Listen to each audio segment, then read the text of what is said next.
Olá, hoje veremos a cor na perspectiva impressionista, de forma a conhecermos um pouco melhor como era a visão que os impressionistas tinham a respeito do uso da cor, como as cores participam da construção da pintura, tanto do ponto de vista poético, mas principalmente das percepções científicas que já vinham se desenvolvendo no século XIX, que serão fundamentais para compreendermos diversos objetivos e propostas da pintura impressionista como um todo.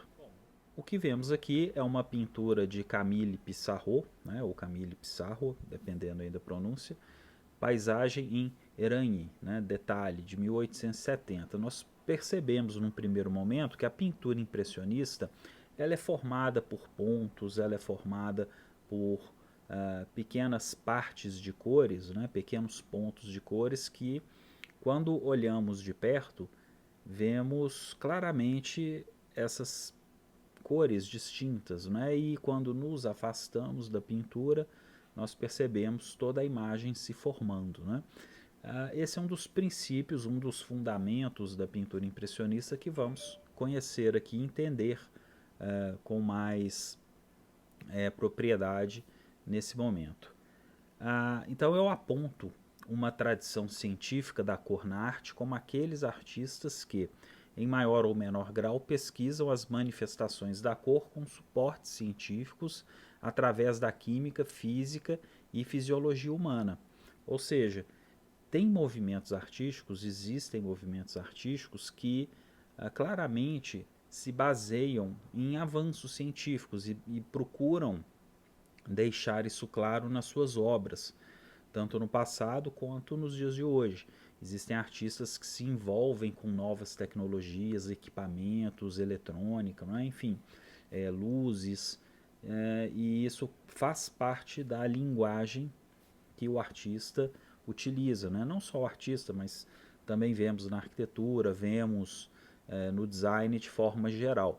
Enquanto que outros artistas não se interessam tanto por questões tecnológicas, mas podem se envolver com questões culturais, com questões simbólicas, aspectos da tradição, né? Enfim, não quer dizer que toda arte tem que se envolver diretamente com a tecnologia da sua época ou que todo artista tenha que sempre retornar às questões próprias da cultura ou da própria história da arte, por exemplo, né? Então, quer dizer, nós temos um leque e uma diversidade gigantesca dentro da história da arte, onde não tem regras, né? Quer dizer, existe uma grande liberdade de expressão, né?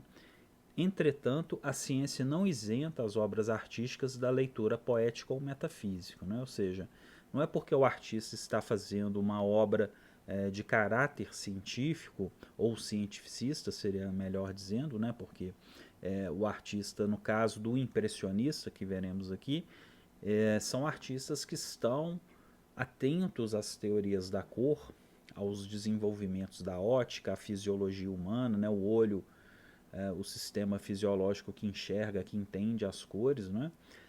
Assim como o desenvolvimento de novas tintas e novos pigmentos derivado da indústria química, não quer dizer que essas obras, que essas paisagens, por exemplo, não tenham uma poética ou uma descrição poética dos seus dias, não é? Ou seja, quando um pintor impressionista trabalha uma paisagem ou uma cena do cotidiano, pessoas nas ruas, nas festas, isso também tem uma carga poética, não é?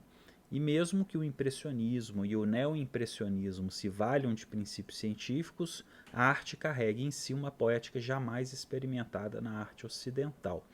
Nós vamos conhecer um pouco dessa diferença, que será depois estendida em outros momentos, em outros vídeos, né, em outros conteúdos, que o neoimpressionismo ele se caracteriza por uma radicalização dos conceitos científicos que já vinham sendo desenvolvidos pelos impressionistas, né? Então vamos conhecer aqui rapidamente, brevemente, em um panorama, o que foi o que são, né, essas questões cromáticas da cor no impressionismo e no neoimpressionismo, né? Sempre lembrando que temos aqui um panorama, uma generalização de vários conceitos, né?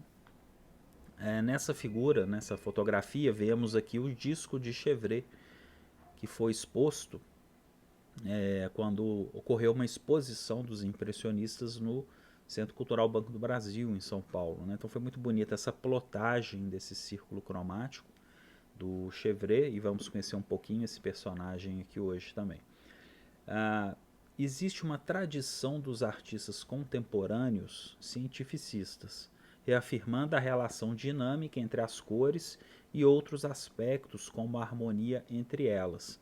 Um dos autores que eu cito como referência para estudar justamente uma diversidade de artistas como esses é o próprio John Gage, Color and Culture.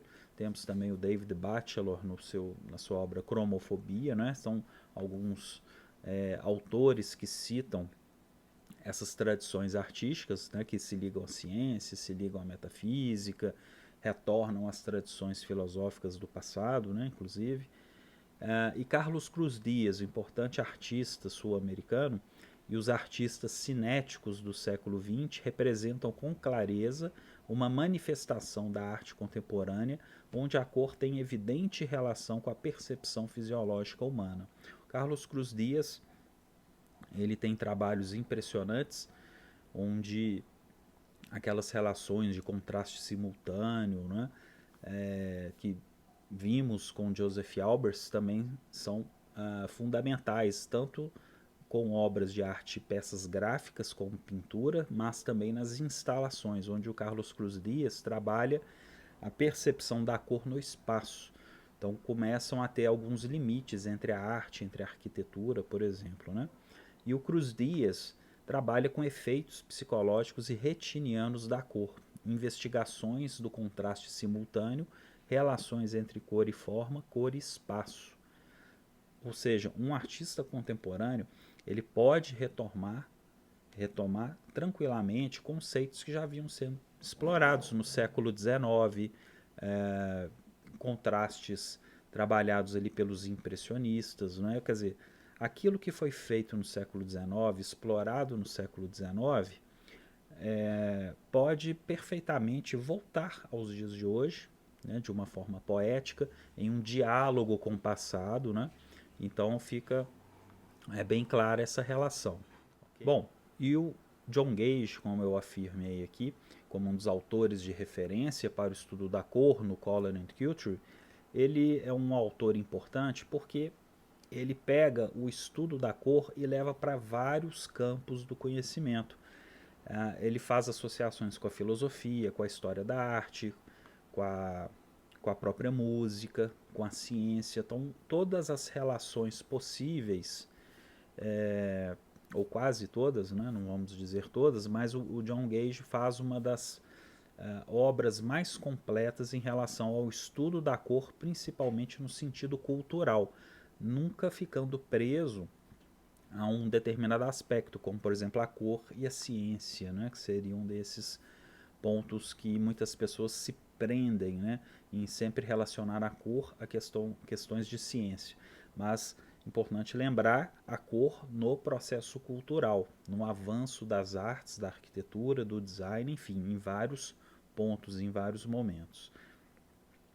Entre os artistas contemporâneos que vão buscar diálogos, né? Temos também o Sanford, o Wormfield, né? O Ciclorama 2000, como outros trabalhos do artista que é baseado no círculo de cor tradicional e pertence a uma longa tradição na cor, né, dentro da arte, como afirma Gage, né? Quer dizer, então diversos artistas contemporâneos seguem tradições, diálogos com artistas do passado que vão desenvolver importantes obras sobre o círculo cromático. E o nosso foco, claro, é o impressionismo, como podemos ver essas famosas pinturas de Claude Monet, né? E veremos outras com mais detalhe, o próprio Claude Monet, vamos conhecê-lo com bastante detalhes posteriormente em outro vídeo, né? Com com muito mais propriedade. Aqui é só um panorama. O impressionismo, ele é o quê? O triunfo das concepções modernas da cor. O movimento impressionista, a pintura impressionista é, por excelência, um movimento de pintura que trabalha a teoria da cor ou teorias da cor, né, naquele momento vigente. Há uma euforia, né, digamos assim, com a teoria da cor, com as descobertas de novos pigmentos, com uma liberdade pictórica que vem do romantismo. Os artistas passam a cada vez mais depender menos de uma representação naturalista, de uma representação realista, para buscar uma poética com mais autonomia das cores dentro da pintura, né? Também é um assunto que veremos com mais calma ao longo também de outros conteúdos. A fotografia foi fundamental nesse momento, porque o desenvolvimento da fotografia ajudou a pintura a ganhar uma maior autonomia, a explorar com mais autonomia as questões das cores.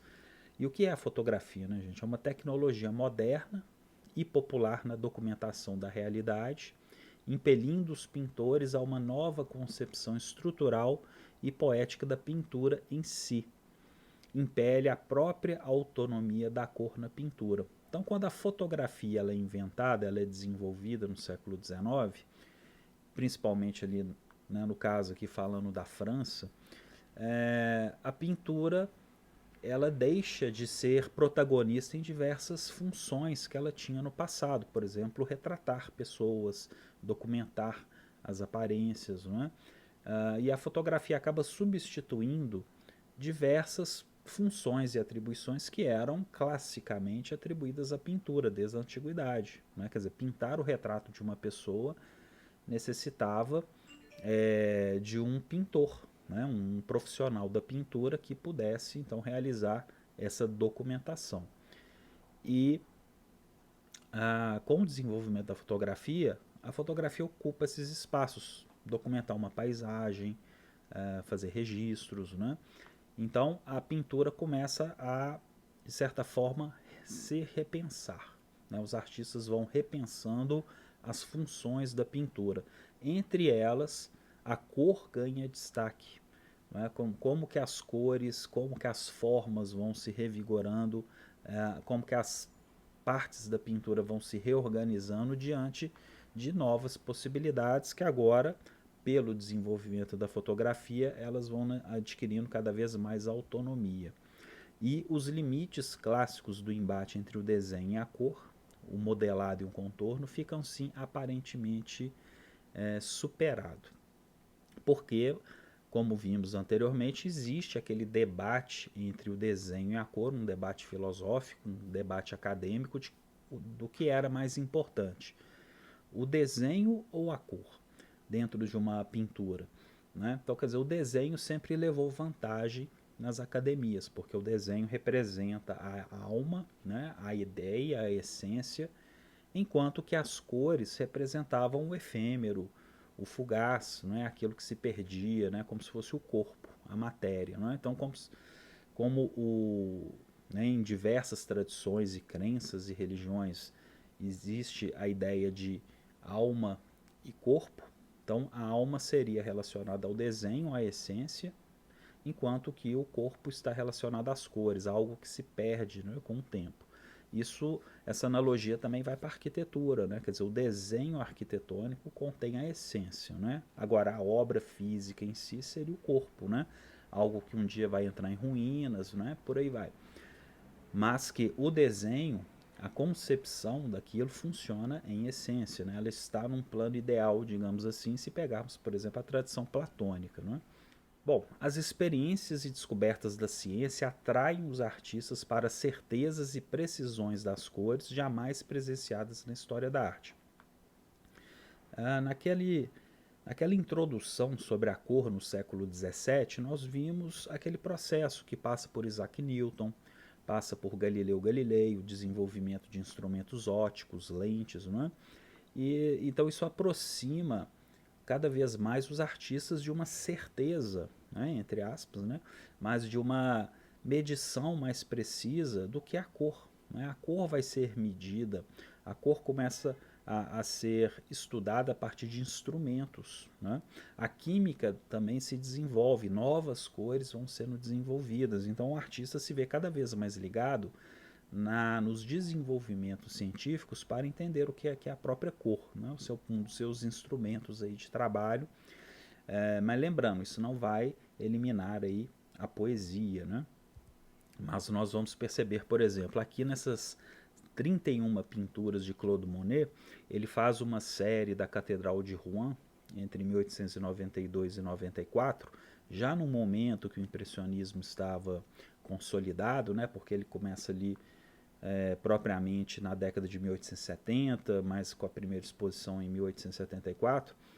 O Claude Monet, nessa série da Catedral de Rouen, que ele faz 31 pinturas da fachada da catedral, explica muito bem o que é o impressionismo, o que esses artistas do impressionismo queriam, né? Captar as diferentes condições de luz ao longo do dia.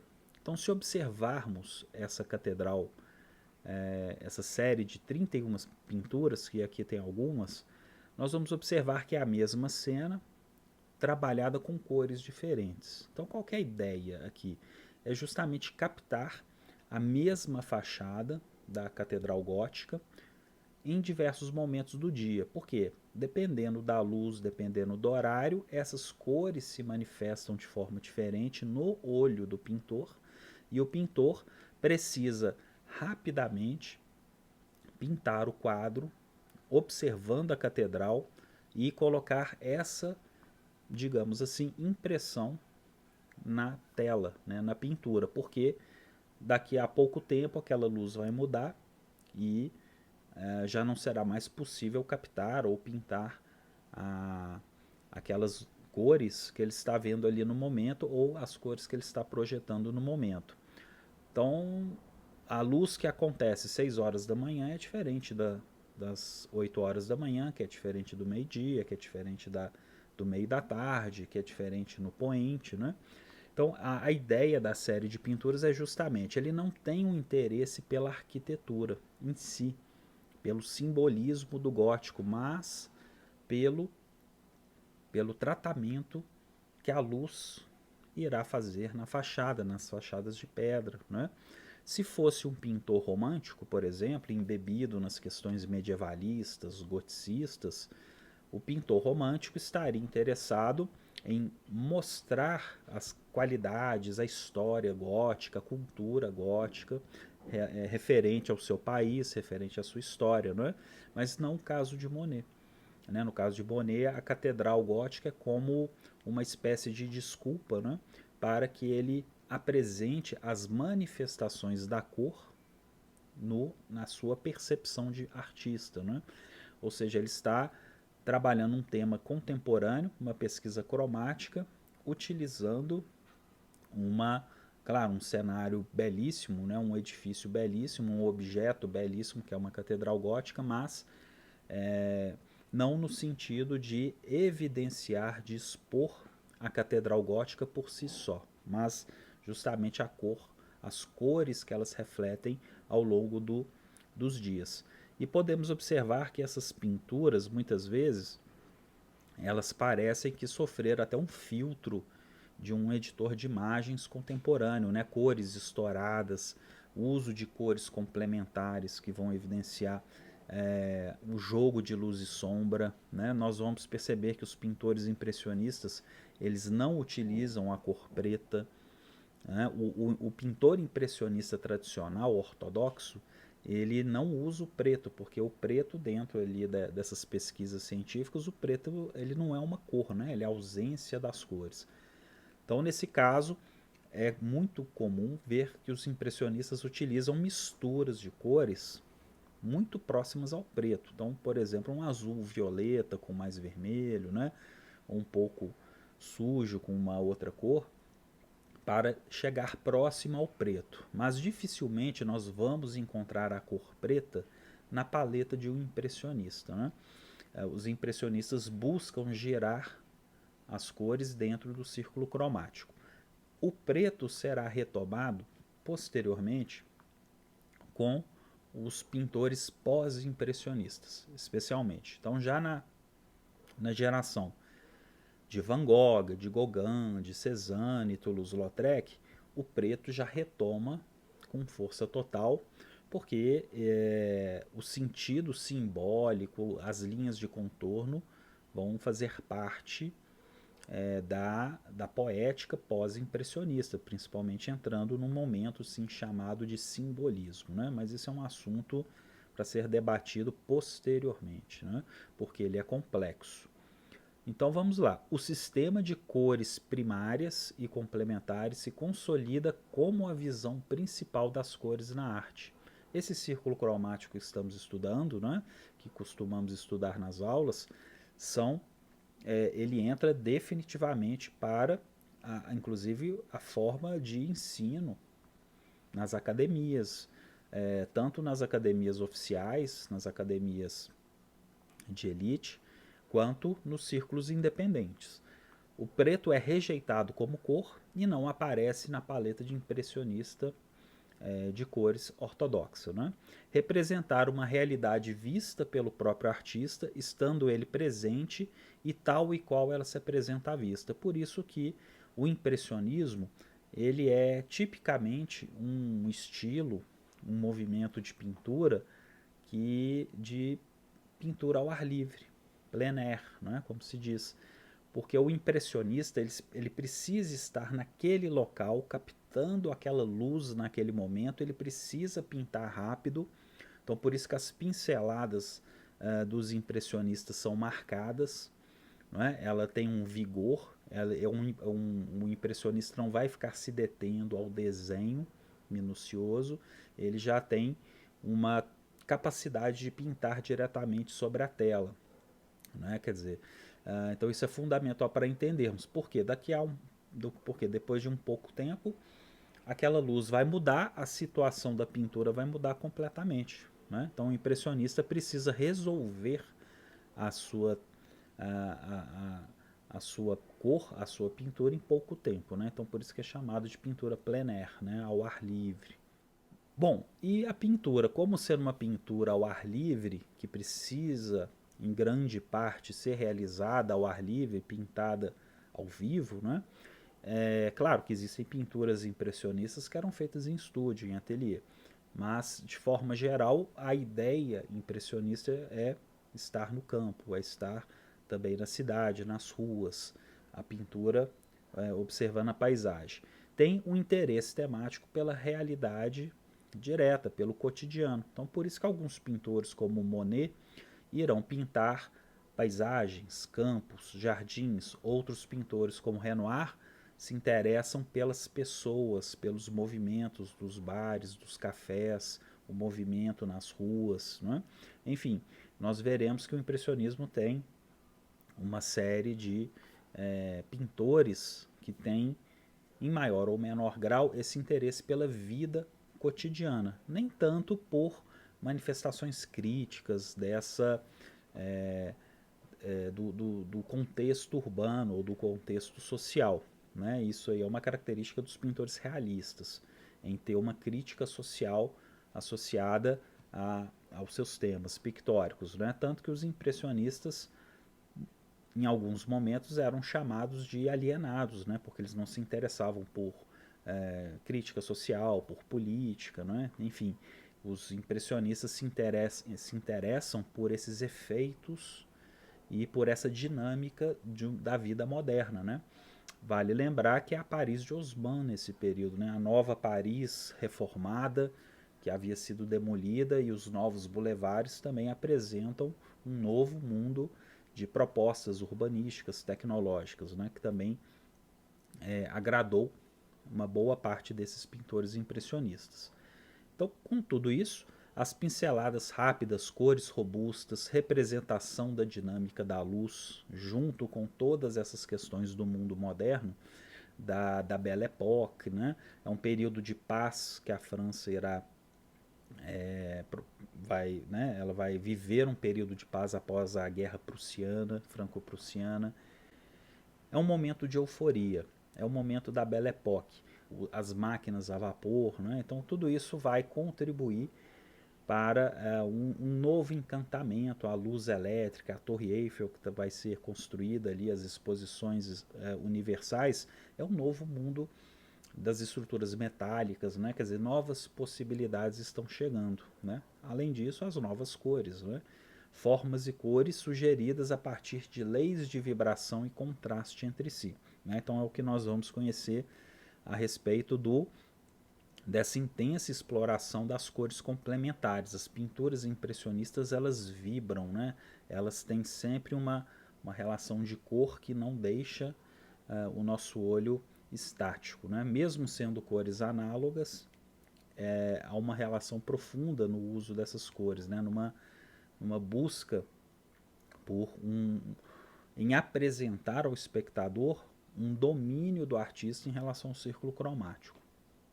E lembrando, né, o impressionismo no início, ele é visto de uma maneira pejorativa como borrões de cores, né, borrões de luz. O impressionista não era visto como um bom desenhista, mas isso durante um pouco tempo, né, uma crítica inicial, né, que veremos mais adiante essa história com mais calma, principalmente nas exposições ali de 1874, porque o objetivo do impressionista é justamente captar a luz de uma forma rápida, né, e não o desenho de uma forma realista, né, ou com uma descrição mais técnica, né, mais perfeita dentro de uma expressão mais objetiva, né? Então, isso leva ao quê? Né? A representação de partes da natureza com valores coloridos mutáveis de acordo com o câmbio da luz, com a mudança da luz.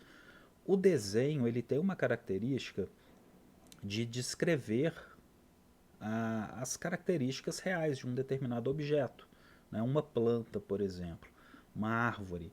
O desenho tem uma capacidade de mostrar exatamente como é um tronco, como é uma folha, as nervuras, né? Os acidentes, né? A casca da árvore, né? Por exemplo. Já a cor não. A cor ela muda com o passar do dia, com a mudança da luz. Né? Então, quer dizer, o mesmo objeto pode ter diferentes cores ao longo do dia. Então, é nisso que o impressionista tem interesse, em mostrar essas mutações e não necessariamente o desenho. Né? Então, é justamente por isso que essa ideia de borrão ficou muito marcada né, claro, sim, de uma forma pejorativa lá no início, né, na crítica, e isso ficou marcado, né? Tanto que o termo impressionista vem daí, né? Uma impressão, né? É claro que depois a crítica, principalmente com as gerações ali de Van Gogh, né?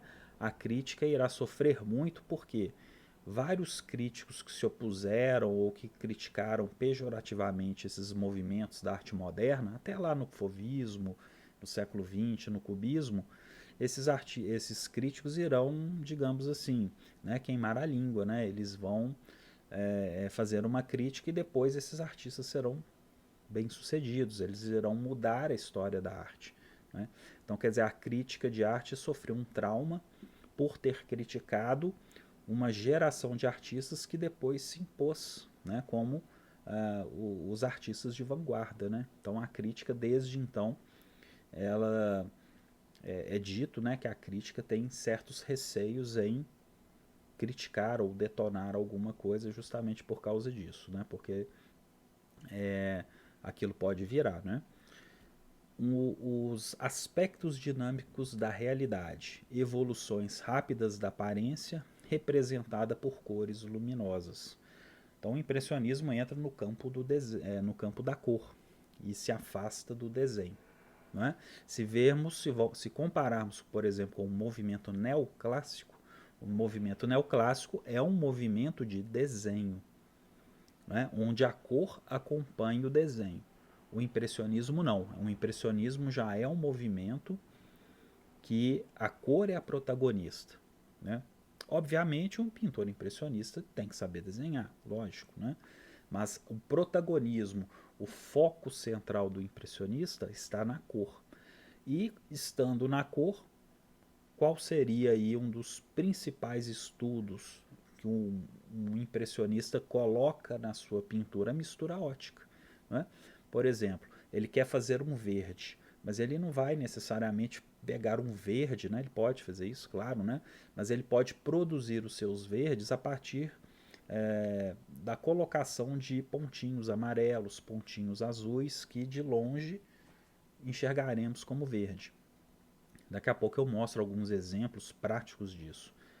E para Argan, os impressionistas acentuam aquilo que a fotografia não pode capturar até aquele momento, a cor, né? O momento da fotografia preto e branco, né?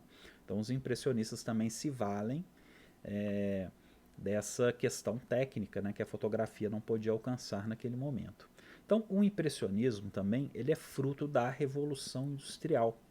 Nós temos aí a fotografia, temos as novas cores, novos pigmentos, que é fundamental, cores que antes eram caríssimas, né? Por exemplo, aqui, ó, novas cores pela indústria, avanços tecnológicos, explosão de novas cores e pigmentos no mercado. Cobaltos, cromos, cádmios foram os pigmentos das primeiras tintas industriais. As cores podiam ser utilizadas imediatamente devido à praticidade das embalagens e tubos. A sintetização do alcatrão na cor malva por Sir William Perkin, em 1856. Imaginem cores que antigamente eram caríssimas. Por exemplo, o azul ultramarinho que vem do lápis lazuli, né, que é uma pedra semi-preciosa, uma pedra preciosa cara. E os artistas precisavam moer esse lápis lazuli para fazer um pigmento extremamente belo. A partir do século XIX e século XX, já passam a existir essas mesmas cores industriais adquiridas a partir de processos sintéticos, né? Então, uma cor que antes era caríssima passa a ficar barata e resistente, né? Então, várias experimentações foram sendo feitas, né? Amarelos que também perdiam sua cor, laranja, foram desbotando rapidamente, e depois o mercado foi descobrindo novos materiais, novos processos químicos que foi acabando com isso, né? E então, quer dizer, os artistas têm novas possibilidades de cores, né? Cores baratas que são colocadas nos tubos de tinta, que também é uma novidade, e o artista pode pegar aquela tinta pronta e levar para o campo, né? Como que o artista trabalhava antigamente, na época barroca, na época neoclássica, né? Ele tinha que produzir suas tintas no ateliê, macerar, moer seus pigmentos, né? Agora não, a indústria vende tintas prontas nos seus tubinhos, como temos nos dias de hoje, né? Então o artista pode levar essas cores para outros lugares, para o próprio campo, né? Temos também aqui essa fotografia, né, da Mary Cassatt, né, Marie Cassatt, o banho de 1910.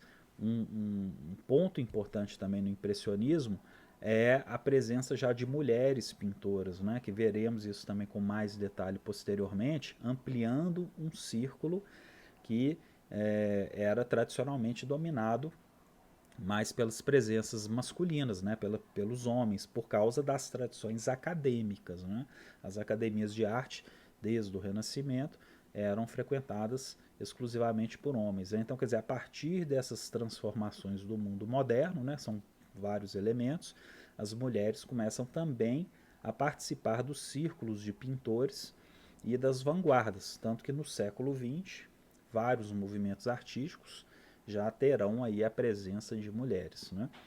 Então, lembrando que o impressionismo é um movimento que é fruto do Salão dos Independentes, ou seja, aqueles artistas que eram recusados pelas academias oficiais, esses artistas já desde o período realista, Gustave Courbet, por exemplo, Edouard Manet, já eram artistas que expunham fora dos círculos oficiais, das premiações oficiais, que tinham um caráter neoclássico, romântico, né? Principalmente neoclassicismo tardio, e esses pintores de vanguarda esses pintores desses movimentos fora do circuito oficial, começaram a, a manter essa presença dos salões independentes, que aconteciam fora, né, desses museus. Né? Então, justamente, esses artistas independentes que também foram criticados, né, de forma pejorativa, eles acabaram se tornando as referências para os artistas, aí, os movimentos de vanguarda do século XX. Né? E inclui-se uma participação cada vez maior das artistas mulheres, né, das pintoras, porque, claro, o meio de percepção, de introdução às artes, de produção das artes, ela vai se expandindo para além das fronteiras acadêmicas oficiais, patrocinadas pelo governo. Né? E isso também vai ser tema para outras tantas conversas, né, que não cabe aqui. Bom, o que vemos agora, essa fotografia, né, uma pintura do Edgar Degas, o Absinto. Não é uma pintura muito famosa, né, eu fotografei a pintura no Museu d'Orsay, né, ela está aqui distorcida, né, porque eram tantas pessoas em frente ao quadro que eu também consegui um ângulo melhor para não ter também um reflexo do vidro, né, que protege a pintura. Aqui nós já temos uma pintura que acaba fugindo um pouco da temática tradicional dos impressionistas, mas Degas é um impressionista por excelência, que mostra um flerte com aquelas ideias do realismo, de uma crítica social, né, mostrando vícios, pobreza da época, né, enfim, onde vemos uma questão interessante que é o absinto. Né? O absinto é um tipo de bebida vendido, né, até os dias de hoje, mas disse, né, que o absinto dessa época ele era mais forte e tinha outras propriedades, né? E as pessoas, né, um teor alcoólico altíssimo, então o absinto se tornou um problema social, assim como o gin foi um problema social na Inglaterra. Né? Então, quer dizer, o absinto, haviam inúmeras pessoas viciadas em absinto, né, um alcoolismo imenso nessa época. Então, aqui no caso, o Degas, ele é um desses pintores que observam a realidade, observa o cotidiano e pinta uma cena bastante melancólica, né, depressiva, dessas cenas de pessoas que estão ali bebendo, né, o absinto. E o que é interessante também na pintura de Degas, em diversas obras de Degas, é a percepção do olhar do artista. Nós podemos ver que no primeiro plano vemos ali um pote, né, com a tinta, onde o artista desenhava, fazia seus estudos, né, um bico de pena, né, ele molhava a tinta e desenhava, evidenciando justamente que o artista se coloca como um protagonista do cotidiano. Né? Ele está ali observando, então ele deixa a marca, ele deixa evidente para o espectador que ele está ali presente, observando a cena. E é justamente a presença no primeiro plano da sua mesa, né, tendo aquela forma triangular, observando a mesa ao lado. As mesas ao lado, sintonizado com o momento contemporâneo. Né? Então, quer dizer, o pintor impressionista ele está junto, né, da cena. Bom, e retornando à questão dos pigmentos, das novas tintas, temos também a sintetização do vermelho alizarin, que vemos até hoje nas nossas tintas, né, por Graeb Lieberman, né, em 1868. Novas cores, novas possibilidades. Atenção para a estabilidade dessas novas substâncias, ou seja, as cores não desbotam mais com facilidade. Cada vez mais os pigmentos ficam mais estáveis. Eles deixam de desbotar com facilidade. Foi um grande desafio aí para a indústria química. Né? Hoje tinta para a gente é uma coisa tão fácil. Né? Nós vamos na loja ali, compramos tintas, pintamos as casas, né, de forma até barata, mas na época tinta era uma coisa cara, as pessoas não pintavam casas, né? Então não da forma fácil como fazemos hoje. E o Monet havia declarado que abandonar o uso de amarelos de cromo instáveis, em favor dos novos amarelos de cádmio, que apareceram em sua obra a partir de 1870. O precioso lápis lazuli possui agora um similar sintético de baixíssimo custo, né? Justamente aquilo que eu disse. Novas cores, novas possibilidades, e o próprio Van Gogh, também nas cartas à Tel, ele reclama de amarelos que perdiam a sua cor, a sua intensidade. Então, acredita-se, né, que é um dos motivos do próprio Van Gogh exagerar em muitos amarelos, já sabendo que ele poderia perder um pouco daquela intensidade do amarelo.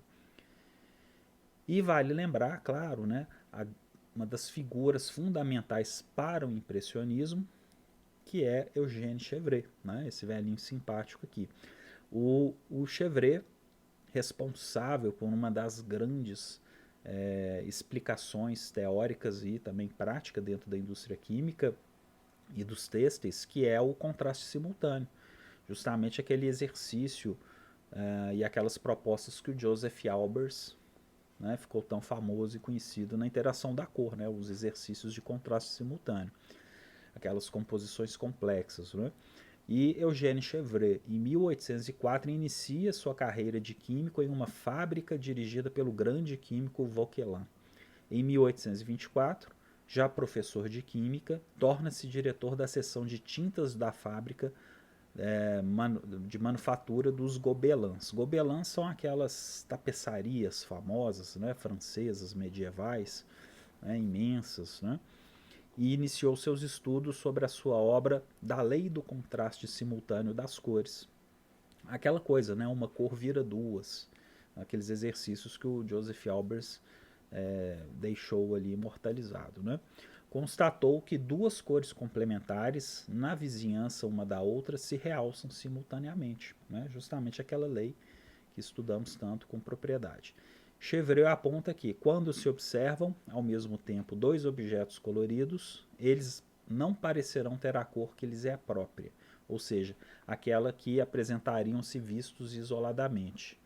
As cores dos objetos, se não forem do mesmo tom, o tom da mais clara será atenuado e o da mais escura intensificado devido à justaposição. Né?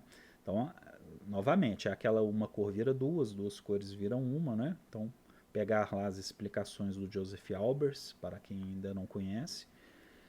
E há também aquela famosa experiência da pós-imagem, que é causada pela fadiga das células da retina. O olho tende a ver a sua cor complementar. Aquele exercício, né? Observar o vermelho até o olho cansar e depois olhar para uma parede branca, o verde irá se formar. Né? Então isso que é a chamada pós-imagem. E o Chevret ele fez um círculo cromático, que é aquele lá do início, que foi plotado no chão, né, da exposição. Seu sistema de cores se baseia em um eixo vertical que indica o brilho e a saturação da cor, de forma a enxergar a cor no espaço tridimensional. Hemisfério rodeado pelas cores saturadas, ou seja, as cores puras, né, os matizes, né, e as que resultam de suas misturas que vão clareando até o branco que se situa no centro do mesmo. Vamos observar essa imagem aqui. Ó. Isso aqui é um exercício de um aluno como prática de obtenção de cores com tinta guache, uma tinta guache profissional. Era um aluno de conservação e restauração, né, um ex-aluno, e um dos exercícios era a obtenção de cor, porque o conservador restaurador, de forma geral, tem que ter habilidades de obtenção de cor, né, tem que desenvolver bastante esses princípios. Então, no caso, isso aqui foi um desafio, onde o aluno construiu não só um círculo cromático bidimensional, mas ele formou a ideia de um círculo tridimensional, que ficou belíssimo, muito bem feito, que vai passando das cores ali do matiz, da cor pura, até chegar no preto. Né? E ainda tem a parte inferior, que é do matiz até o branco, né? Que não vemos aqui. Então, um trabalho belíssimo que mostra um dos fundamentos de Chevret. Bom, e foi com Chevret e com a teoria das cores primárias, dos círculos cromáticos e das complementares que surgiu a ideia do verde como oposto ao vermelho. Né? Isso se consolida ali, já vimos com aquela nossa aula, aquele nosso vídeo sobre a cor no século XVII, como que os círculos cromáticos foram evoluindo, né? Então é importante voltar nessa aula da cor no século XVII. Mas essa ideia do verde como oposto do vermelho, ela se consolida definitivamente como um contraste, como um dos mais altos contrastes, assim como o amarelo e o azul violeta. Tanto que nós vamos observar nas pinturas dos impressionistas e pós-impressionistas, como Van Gogh, um uso muito frequente desses contrastes. Por exemplo, Van Gogh utiliza esses contrastes de forma presente nas suas obras, né? O amarelo com azul violeta, como por exemplo o bar, né? Ou aquela pintura do bar, daquela cena noturna. E o Matisse, na pintura Fauvista, utiliza também muito essa relação entre vermelho e verde como cores complementares para provocar justamente uma mudança de planos, né? Ou seja, deixar aquilo que está mais perto distante daquilo que está mais longe, utilizando cor, né? Então, quer dizer, as cores complementares também induzem as mudanças de planos, né? E segundo Michel Pastoureau, até o século XVIII o verde não era pensado como o contrário do vermelho, né? O vermelho tinha dois contrários, o branco, desde a proto-história, né? E o azul, desde os séculos XII e XIII, segundo Michel Pastoureau, né? Um dos autores nossos convidados aqui. Surge a relação que dá sentido aos semáforos modernos. Então temos aí o vermelho para atenção, pare, e o verde, siga, né? Tudo bem. Sendo o vermelho a cor do perigo, o verde torna-se, por inversão, a cor da permissão e da liberdade, né? Então aqui eu estou fazendo um parênteses do que o Michel Pastoureau coloca na sua obra, na sua bibliografia, especialmente no Dicionário das Cores, Preto, História de uma Cor, onde, para contar a história do preto, ele acaba falando de todas as outras as cores, né? E na Idade Média, o verde era a cor da desordem, da transgressão, da exclusão e de tudo que ia contra as regras. Então, olha que interessante. Hoje o verde tem um outro sentido, né? Nada a ver com isso. Então é só um parênteses para mostrar que como que a nossa percepção do vermelho, do verde, por exemplo, ela atualmente está muito mais ligada no sentido ali do círculo cromático a essa ideia de contraste. Mas como que a percepção dessas mesmas cores era, especialmente o verde, era diferente em outros períodos, né? Então, estudar a cor pelos conceitos culturais. Então, retornando aos conceitos de Chevret, né, das cores complementares e da teoria dos impressionistas, o que os impressionistas se pautavam para fazer as suas obras, suas pinturas, é lembrar que as cores complementares se definem como cores opostas no disco cromático, que, quando misturadas, se harmonizam gerando o cinza neutro. Então, se eu pegar o amarelo e misturar com o azul violeta, como vemos aqui, a mistura como tinta dará uma cor suja, um cinza neutro. Não chega a ser o preto, mas é um cinza, um cinza um pouco amarronzado, né? Mas enfim, é o resultado da mistura de duas cores complementares. Por quê? As duas cores complementares, elas possuem, em essência, né, todas as outras cores primárias. Então, se eu tenho o amarelo com o azul violeta, eu vou ter o amarelo com o ciano e com o magenta, né? Então, acaba misturando todas as cores primárias. E a mistura das cores primárias dá justamente a cor da harmonia, né? E todas as cores do círculo cromático são compostas pelas cores primárias, né? E possuem um alto poder de contraste quando trabalhadas em uma composição, justamente aquela ideia do Van Gogh, né? Nós temos o amarelo com o azul violeta numa mesma pintura. Isso mostra planos diferentes. Nós vamos entender melhor daqui a pouquinho com algumas pinturas. E pegando um programa de computador, fica fácil também perceber isso, né? A ideia de harmonia. Então, por exemplo, utilizando o computador, fica fácil perceber como cinzas intermediários se igualam. Veja que nas escalas de mistura de complementares, as escalas percorrem diametralmente pelo centro do círculo de misturas de cores. Né? É fácil fazer essa experiência no computador, basta pegar algum tipo de programa ou aplicativo que dê essa possibilidade de pegar o verde, por exemplo, e cruzar até o magenta do outro lado, passando pelo centro.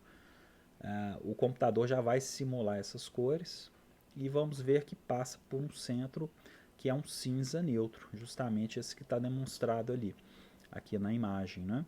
Na fotografia.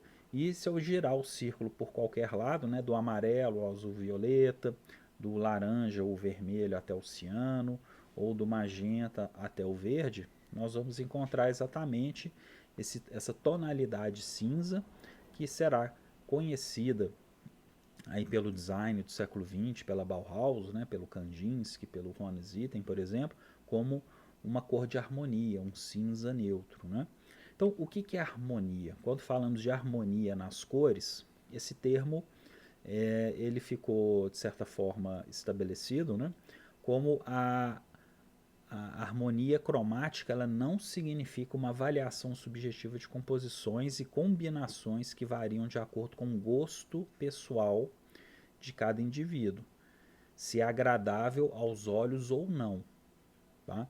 Mas sim um estudo objetivo da satisfação do olho humano em obter equilíbrio sem que este produza cores ilusórias ausentes na composição. Ou seja, o que é harmonia? Harmonia não é um gosto, né? Para mim pode ser harmônico, equilibrado, para o outro pode não ser, entendeu? Não, não se trata disso. A harmonia é quando uma composição ela não dá efeitos de contraste simultâneo, né? Aquela ideia de ou da pós-imagem também, né? Quando você observa uma pintura, uma determinada cor e outra cor não é sugerida por pós-imagem ou por contraste simultâneo, nesse sentido. E isso se dá geralmente quando várias cores estão distribuídas de uma forma harmônica, né, digamos assim, bem distribuídas por toda a composição. Então isso faz com que o olho se sinta equilibrado e não leve a uma fadiga dessas células. Né? O olho não fica desequilibrado em determinada cor ao ponto de projetar uma outra cor fisiologicamente, como vemos na questão da pós-imagem, né? Que seria o que? Observar um vermelho durante muito tempo e depois olhar para uma superfície branca e ver o verde, né? Essa cor fisiológica que é construída pelo sistema nervoso. Né? Então é um desses fundamentos. Então uma pintura harmônica para o impressionista é justamente isso, equilibrar várias cores, né, especialmente complementares, que vão se equilibrando ao longo da composição e criando, assim, ideias. Né? É claro que nem toda pintura impressionista é assim, nem toda pintura pós-impressionista é desse jeito. Mas se observarmos o Van Gogh, é um desses artistas que utilizam essas propriedades cromáticas de contrastes berrantes, né, de contrastes evidentes, eles enaltecem a bidimensionalidade com a profundidade cromática. Então, muitas vezes o artista substitui a perspectiva de ponto de fuga, que é uma propriedade mais do desenho, né, para uma profundidade cromática. Então, eu consigo perceber que o céu se distancia da vegetação por relações muitas vezes de cores complementares. Nós vamos ver o azul e o laranja, por exemplo, o azul e o amarelo, o verde com o vermelho. Né? Então essas distâncias são criadas. Então veremos mais exemplos posteriormente com Matisse, né? E com o próprio Van Gogh. Outra importante contribuição dos círculos cromáticos, né, foi o círculo cromático de Mérimée, né, a teoria da harmonia baseada na complementaridade e uso de 6 cores, usando a técnica do claro e escuro para regular o contraste de tons, né, ou seja, uma passagem suave e harmônica. Sua ideia atraiu Delacroix, um grande pintor romântico, né, fruto do seu contato e amizade com Constable, na Inglaterra, um outro pintor romântico inglês que, inclusive, esses pintores ingleses vão influenciar, como Turner, decisivamente os impressionistas. Então vamos voltar também na aula de romantismo, onde eu falo desses pintores, né, especialmente William Turner. Né? Agora, nesse círculo cromático de Mérimée, podemos observar como que as cores complementares vão se encontrando no centro e o centro tem um cinza comum, né, que seria esse cinza da harmonia. É uma cor de equilíbrio, é um ponto de equilíbrio.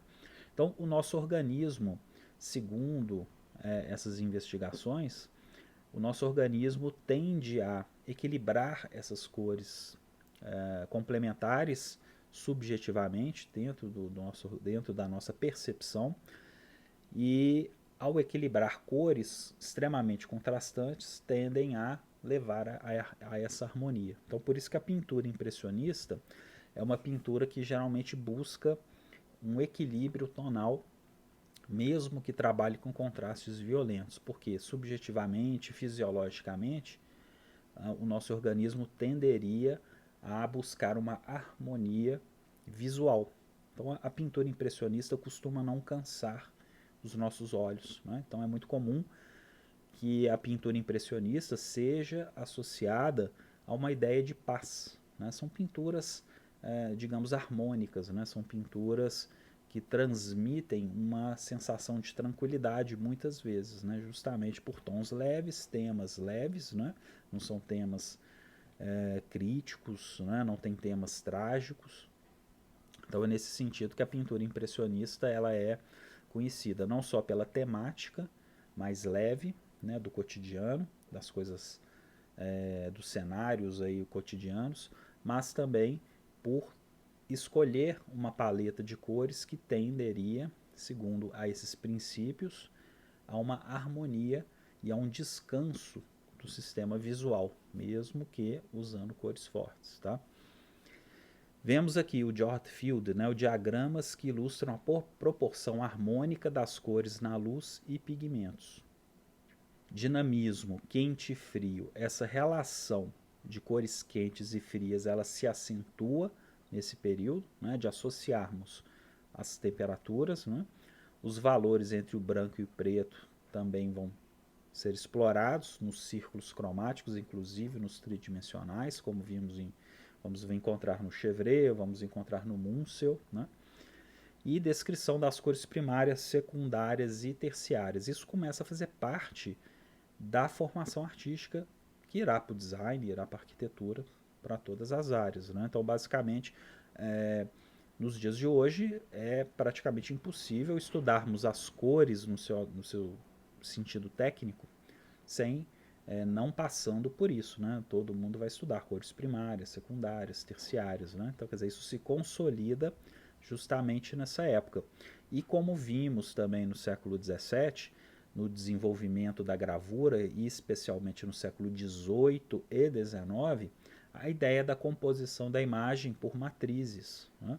Então temos uma matriz azul, uma matriz amarela, uma matriz vermelha e depois a matriz preta, que irá fechar todas as cores, dando então aquela imagem, aquela reprodução, aquela cópia com todas as cores. Né? Quer dizer, todas as cores são formadas pela adição das três cores primárias mais o preto, né? Que inclusive é a base do futuro sistema CMYK das impressoras que temos aqui hoje: ciano, magenta, amarelo e o preto. Né?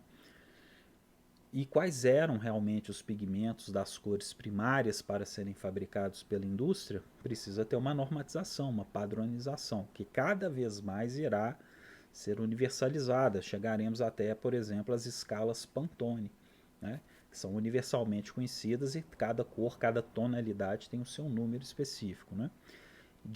Jacob Christophe Lebrun, o pioneiro da impressão usando cores primárias, como vemos aqui um exemplo. A teoria da harmonia será vista mais adiante através de artistas da Bauhaus como Juan Zitten, Kandinsky e Paul Klee. Vamos conhecê-los com calma posteriormente um pouco dessa teoria. Observando essa pintura, aqui, esse detalhe dessa pintura do Signac, um importante pintor neo-impressionista, nós vamos observar algumas características fundamentais. O que é o neoimpressionismo?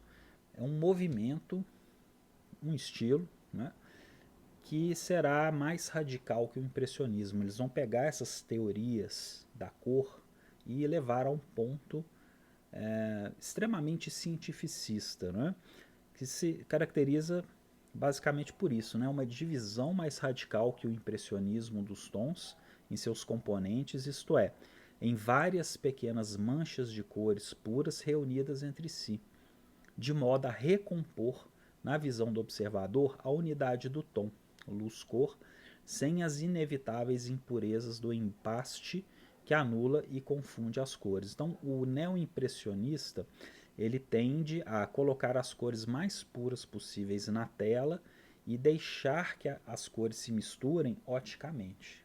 Tá? Isso é uma tendência, não é uma. Claro, existem outras cores que vão participar, mas de forma geral, o neoimpressionista ele forma verdes a partir de pontos amarelos e pontos azuis, né, que vão se misturando de tal forma que pela distância nós vamos enxergar a cor verde. Né? Então, essa técnica ela é conhecida como mistura ótica, ou seja, eu posso produzir um verde fazendo pontinhos amarelos e pontinhos azuis. De longe eu vou enxergar o verde. Então, isso é uma técnica muito utilizada no neoimpressionismo. E os neoimpressionistas instituem uma ciência da pintura através da cor. A tela como espaço de formação da imagem. Então, o pintor neoimpressionista ele já aborda a arte com um aspecto extremamente cientificista e dependente da ciência. Não é? Isso vai ser um problema posteriormente, porque os artistas irão, muitos irão aderir, iniciar sua carreira ou se interessar por essa forma de buscar a construção das suas imagens, né? A construção de uma pintura através de princípios científicos, né? Mas ao mesmo tempo esses fundamentos se esgotam, né? Eles cansam rapidamente os artistas, né? E ele levará ao abandono disso. Por exemplo, Van Gogh é um. Né? Ele vai aprender com os impressionistas, com os pontilhistas, mas depois ele parte para um caminho mais simbólico, mais poético, né? Mais interior, tanto que ele vai abrir as portas do expressionismo, ou seja, a visão interior do artista, dos seus sentimentos diante do mundo, né? E não uma descrição científica de teorias de cores, né? Mais restrita, né? Mais dogmática. Aqui, por exemplo, para exemplificar, uma parte de um aprendizado com cores mais avançado seria um desses exercícios que eu costumo fazer, né, para turmas mais avançadas. Aqui tem um exercício de pontilhismo e mistura ótica, né, que também tem ali um trapézio, né, um tracejado, para estudantes de pintura e conservação e restauração de forma geral. Né? Então, o que eu fiz aqui? Aqui tem um exemplo, a fotografia pode não ter pegado uma cor direito, né? Mas se eu tenho uma mistura ali acima, magenta com ciano, eu vou ter ali um azul violeta, né? Uma cor mais escura, um azul mais escuro. Agora eu posso produzir esse mesmo efeito, né? Um efeito muito próximo, em vez de misturar a tinta e fazer duas primárias para fazer uma secundária, eu posso fazer por pontilhismo, colocando essas cores separadamente, de forma a fechar e produzir um efeito da cor secundária. Então isso é a mistura ótica. Né?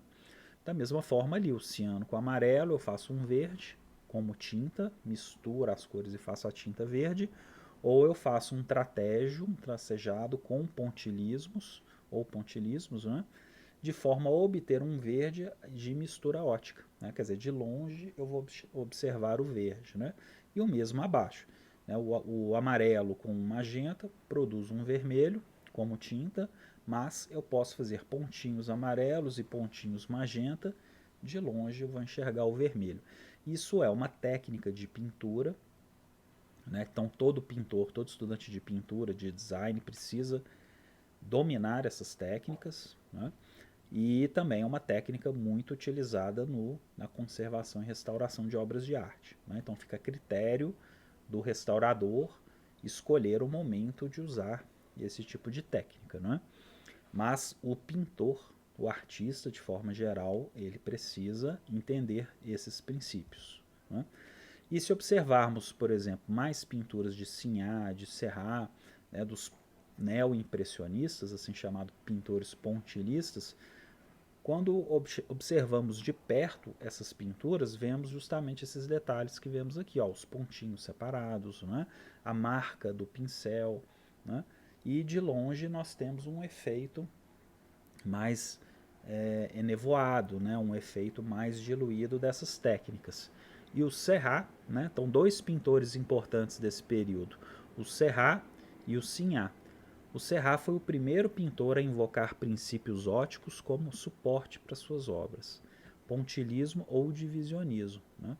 O divisionismo é o mesmo conceito aqui do pontilhismo, ele se refere ao movimento neo-impressionista na Itália, né, em Milão especialmente.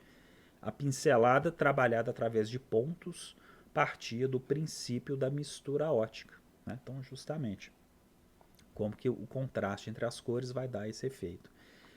E as misturas óticas são misturas de cores que não se fundem entre si, como eu mostrei naquele exercício, né?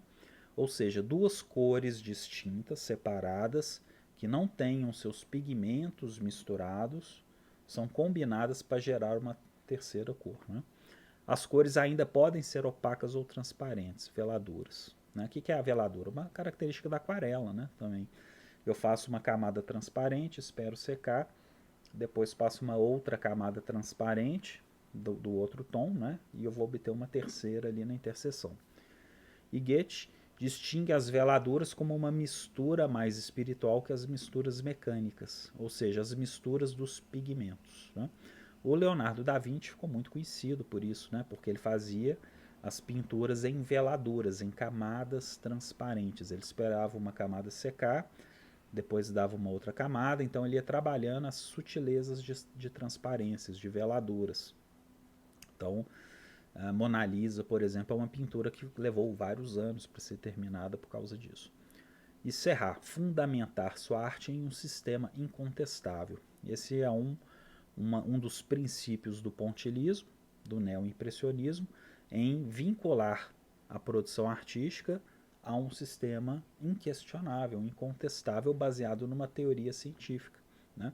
Isso é um problema para a arte, porque a arte, ela, em geral, ela não aceita tantas amarras assim, né? Então, por isso que a mesma geração e a geração posterior já recusa, né?